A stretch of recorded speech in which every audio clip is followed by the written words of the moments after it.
When you think of a waffle, what comes to mind? Probably just breakfast, right? A simple grid pattern treat that's basically a delivery system for syrup. But what if I told you that inside that grid lies a hidden story? A story of technology, religion, and identity.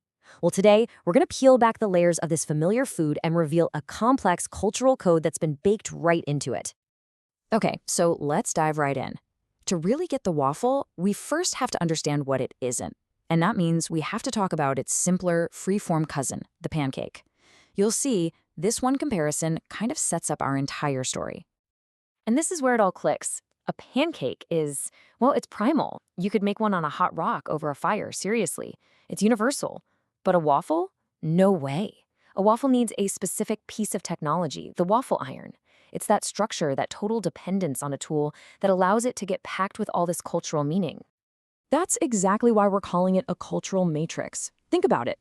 Just like its little pockets are designed to hold butter and syrup, the waffle's grid acts as a framework that holds on to these really complex ideas about class, nation, and even faith. It turns a simple food into a pretty profound cultural artifact. So, what are these cultural codes exactly? What specific themes are hiding inside those patterned pockets? Let's break down the key ideas that have followed the waffle on its journey all around the world. Now, what's really cool about this is that it gives us a roadmap. We're going to see how technology and class are baked right in. Because, you needed a special iron to even make one. We'll follow its wild ride from being a sacred church wafer to just everyday street food. And we'll dig into these powerful ideas about national branding, memory, and even race and regional identity. All right, let's see how this all builds, starting in Europe, which is the waffle's undisputed birthplace. This is where its journey from a holy object to a popular treat really gets going. I mean, check out this transformation. It's pretty incredible.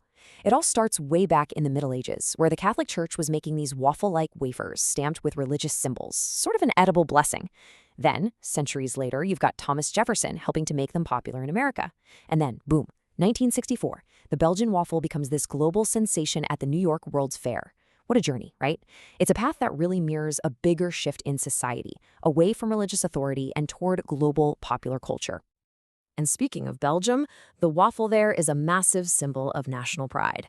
There's even this fierce regional rivalry between the refined, almost architectural Brussels waffle and the dense, rustic, chewy Liège waffle with its incredible caramelized sugar. The actual pattern of the waffle can even shape social customs. In Scandinavia, for example, waffles are often heart-shaped. They've become this literal symbol of warmth and hospitality, a food that basically says, welcome, you're cared for here.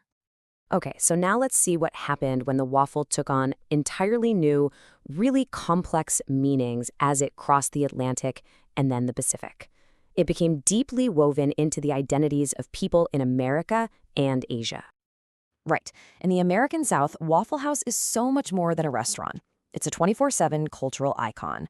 It's a space, as this quote perfectly puts it, that reflects the region's complex social dynamics, a place where people from absolutely all walks of life come together.